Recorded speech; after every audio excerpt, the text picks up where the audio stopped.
Halo adik-adik. Seru sekali sepertinya. Sedang bermain apa sih? Sedang bermain monopoli, Paman. Paman, lihat uangku banyak kan? Kalian sudah bisa bermain monopoli? Aku pengen memoli rumah, Paman.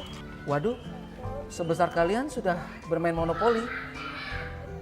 Menghitung sejumlah uang untuk membeli rumah-rumah besar yang ada di dalam permainan ini.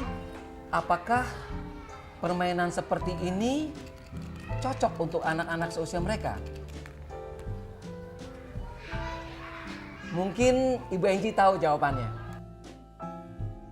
Apa kabar ayah bunda dan bapak ibu guru tercinta? Kita kembali lagi berjumpa bersama saya Novita Enji di Insan Cerdas Berakhlak Mulia. Episode kali ini kita akan membahas mengenai mainan. Lebih tepatnya lagi adalah mainan yang tepat untuk anak-anak kita. Bermain adalah satu kebutuhan penting bagi buah hati kita di masa pertumbuhannya. Mulai bayi hingga anak usia sekolah tentunya perlu bermain. Di saat mereka bermain, mereka juga tentunya belajar dan juga mereka bisa mengembangkan berbagai kemampuan mereka. Tapi apakah semua mainan bisa diberikan kepada anak-anak kita? Kita akan berbincang-bincang dengan narasumber kita sesaat lagi, jadi jangan kemana-mana.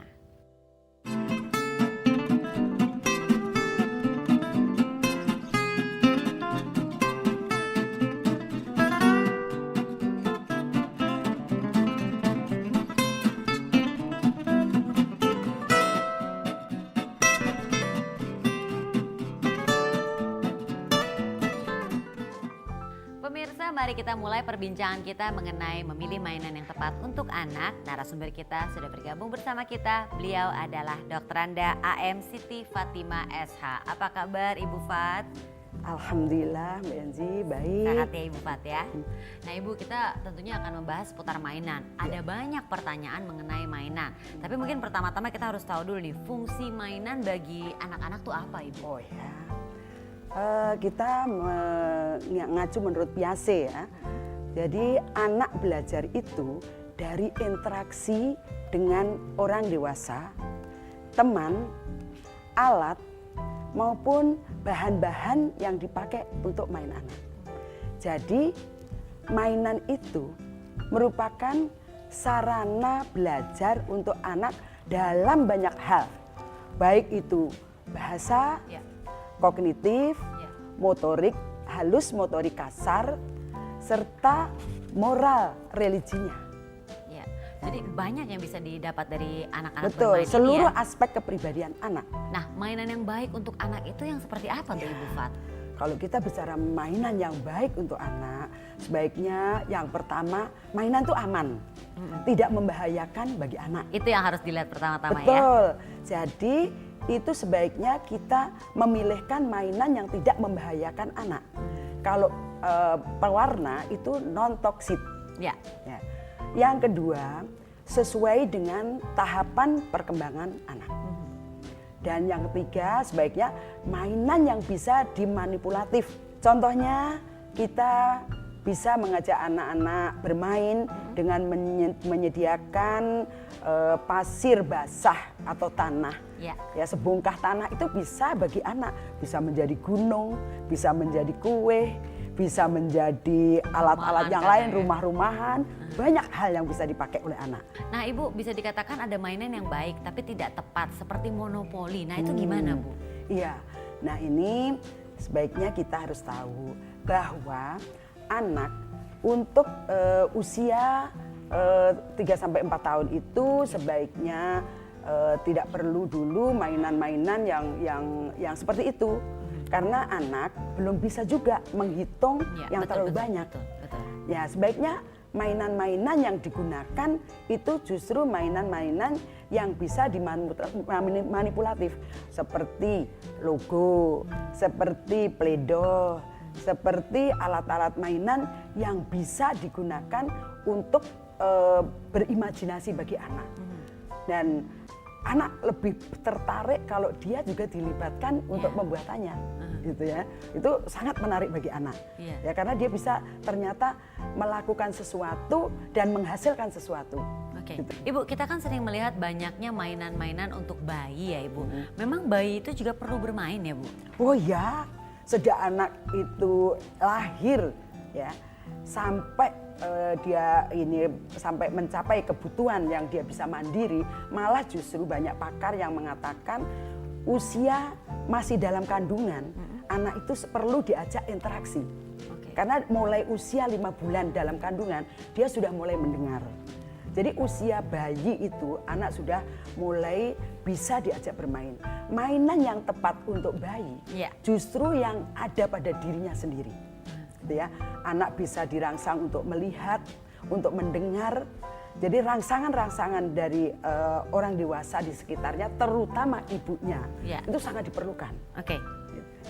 Dan yang perlu kita perhatikan justru mainan-mainan, misalnya kita akan memberikan permainan warna yang di atas boxnya, yang terlalu rame, yang mengganggu fokus anak di dalam penglihatannya, itu sebaiknya dihindarkan. Oke. Betul Tapi kalau sekali, untuk Kak. anak 2 tahun beda lagi dong Bu. Tentu.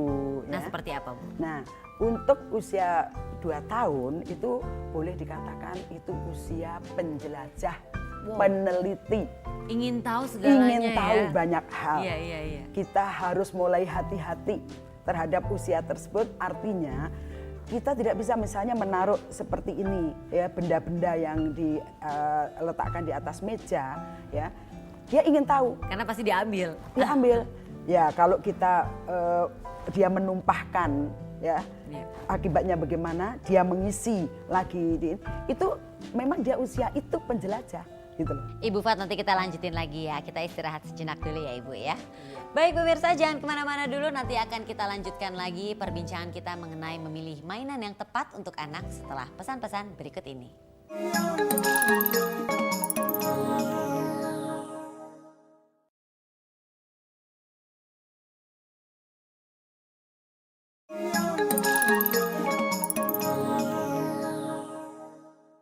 Ayah, bunda, dan bapak ibu guru tercinta, mari kita lanjutkan obrolan mengenai memilih mainan yang tepat untuk anak. Ibu Fat, tadi sudah dijelaskan mainan yang pas untuk usia 2 tahunan. Sekarang kita beranjak ke usia 4 sampai 6 tahunan nih. Ini mainannya seperti apa? Beda lagi dong pasti Bu? Ya, tentu sesuai dengan usianya. Ya. Jadi usia 4 sampai 6 tahun itu usia saat anak mulai bereksperimen dan bereksplorasi Betul sekali, dengan Bu. benda dan alat-alat main. Iya. Nah, penelitian ini bagi anak itu dengan permainan yang sederhana sangat menarik untuk anak. Ya. Seperti permainan-permainan yang kaitannya dengan sains, Betul. dengan matematik, dengan buku-buku. Mereka itu sudah mulai sangat tertarik. Dengan sains itu anak mulai belajar mencampur-campur warna. Iya. Akhirnya Nah. jadi warna baru ya Bu? Ya, warna baru. Kalau merah dicampur dengan kuning, keluar warna jingga. Iya, Seperti main iya, sulap iya, anak-anak. iya. Ya, itu senang sekali. Ya. Terus kalau kita bermain matematik anak-anak, itu sebenarnya dengan mengukur, permainan mengukur, ya, mengukur apa yang tidak harus formal. Itu meja saja itu panjangnya diukur berapa jengkal, Iya, iya. berapa ini ruas jari. Itu sebenarnya udah permainan matematik.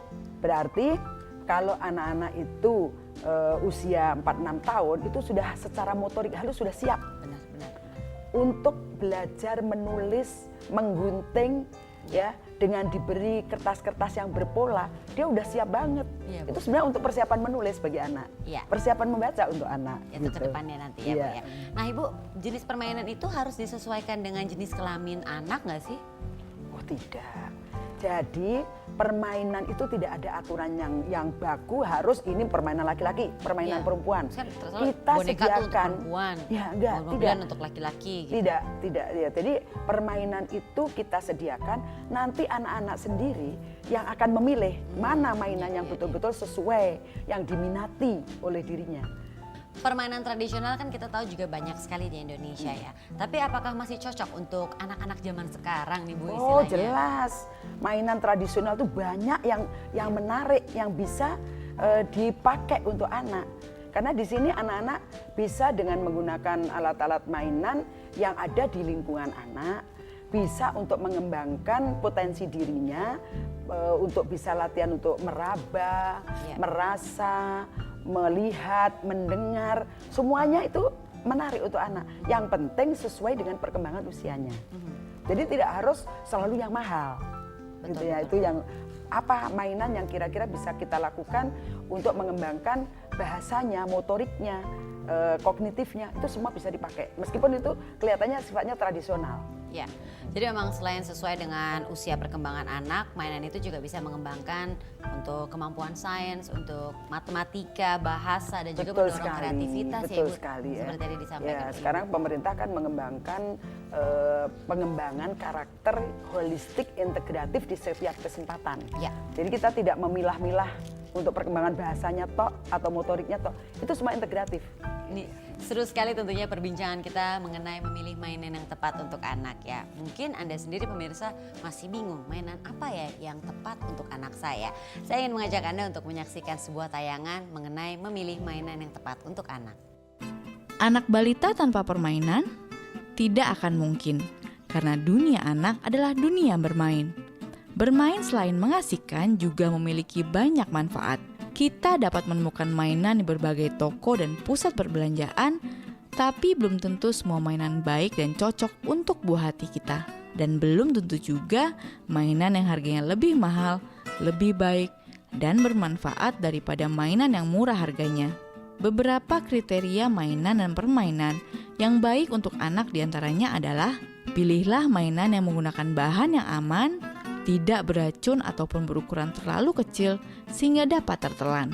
Pilihlah mainan yang bisa mengaktifkan saraf motorik, baik motorik kasar maupun halus. Mainan jenis ini dapat berupa mainan balok kayu, bola berbagai ukuran, manik-manik ukuran besar untuk dironce, alat jahit, membentuk pasir dan lempung, bermain mobil-mobilan, ayunan, dan perosotan. Selain itu, kita dapat memilih mainan yang bisa merangsang perkembangan otak seperti puzzle, logiko, dan kartu berisi kata-kata ataupun gambar. Selain memilih mainan modern, mainan tradisional dapat menjadi alternatif pilihan yang menarik. Membuat dan memainkan permainan tradisional selain melestarikan budaya, juga merangsang anak-anak untuk memiliki kreativitas.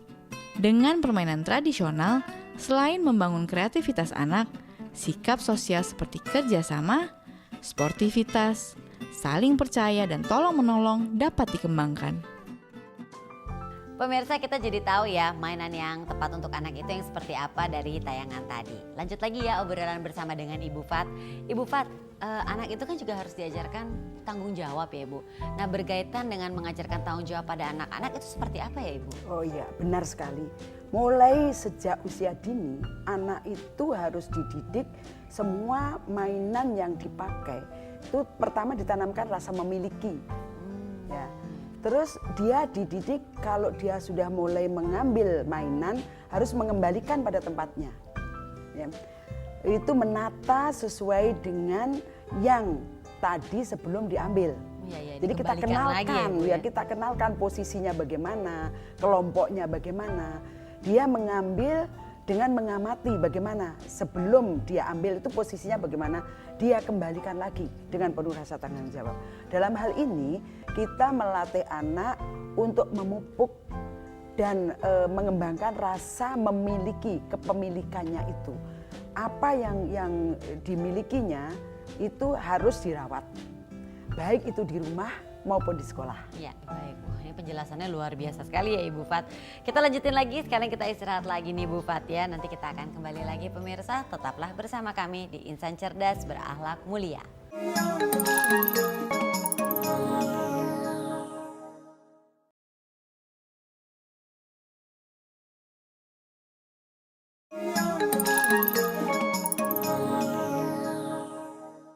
Pemirsa, semakin menarik perbincangan kita di Insan Cerdas Berakhlak Mulia yang membahas mengenai pemilihan mainan yang tepat untuk anak. Ibu Fat juga masih bersama kita di sini. Kita ingin tahu juga nih, mungkin sekarang pemirsa banyak dari Anda yang anak-anaknya sudah mulai kenal dengan teknologi. Nah, akhirnya anak-anak mulai nih Bu main yang ya berbau-bau teknologi ya Bu, apalagi anak-anak usia dini nih. Ini sebenarnya boleh nggak sih Bu? Ya, kita melarang sama sekali tidak ya. Ini anak-anak main sama komputer ya Bu? Iya, Tetapi sebaiknya selalu di bawah pengawasan orang tua. Dan sebaiknya kalau anak-anak main dengan komputer untuk nonton TV itu dalam satu hari cukup 15 menit saja. Nggak boleh lama-lama. Dalam satu hari, iya. Ya, karena juga untuk kesehatan matanya juga harus kita jaga. Dan ya sebaiknya untuk permainan-permainan PlayStation ya itu sebaiknya dihindari. Untuk anak usia dini. Iya, untuk usia dini. Bukan nggak boleh, tapi dipending waktunya. Ya itu usianya biar Ditunda meningkat dulu ya, Bu, ya. Ditunda dulu ya, usianya biar cukup dulu gitu ya. Ini karena kita banyak sekali mainan-mainan yang sebenarnya bisa mengembangkan seluruh aspek kepribadiannya, itu yang perlu kita perhatikan lebih baik untuk kegiatan-kegiatan main untuk anak ya. Jadi anak-anak yang bisa berinteraksi dengan mainan yang perlu kita kembangkan lebih banyak. Oke, seperti itu. Nah, Bu, bagaimana dengan permainan-permainan yang tradisional atau permainan adat itu seperti apa ya, Bu? Ya, yang kalau dikaitkan dengan budaya iya, ya, Bu? Permainan-permainan yang berkaitan dengan budaya itu banyak sekali. Misalnya kalau kita mengajak anak-anak untuk bermain boneka, anak-anak dicoba dipakai pakaian adat tertentu gitu ya. Dikenalkan ini loh pakaian adat dari misalnya dia tertentu ya, itu seluruh Indonesia kan banyak sekali. Betul. Ya ininya. Saya ingat juga itu daun-daun nangka bisa kita rangkai jadi topi ya. Kertas-kertas koran bisa jadi seolah-olah jadi topi tentara. Benar, gitu. benar jadi kapal. Iya, gitu jadi ya. kapal banyak. Iya, jadi pesawat, ya. kita tuh kaya. Iya. Dengan bahan alam kita kaya, dengan alat-alat mainan-mainan yang kita kembangkan kita kaya semuanya ya. Baik, Ibu, ini juga ada pertanyaan dari pemirsa kita mengenai mainan yang tepat untuk anak. Nah, apa pertanyaannya? Mari kita simak bersama.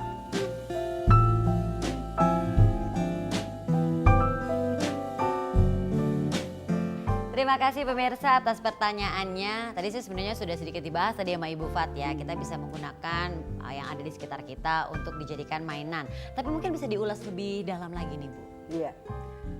Kalau kita dalam keluarga, permainan yang kita bisa manfaatkan dengan orang tua, misalnya dia belum sekolah ya, itu kita banyak sekali ya. Mama contohnya orang tua bisa mengajak main anak dengan sayur-sayuran, potong-potongan sayur ya, kangkung misalnya. Itu sisa potongan sayur itu jangan langsung dibuang. Itu nanti bisa untuk anak-anak belajar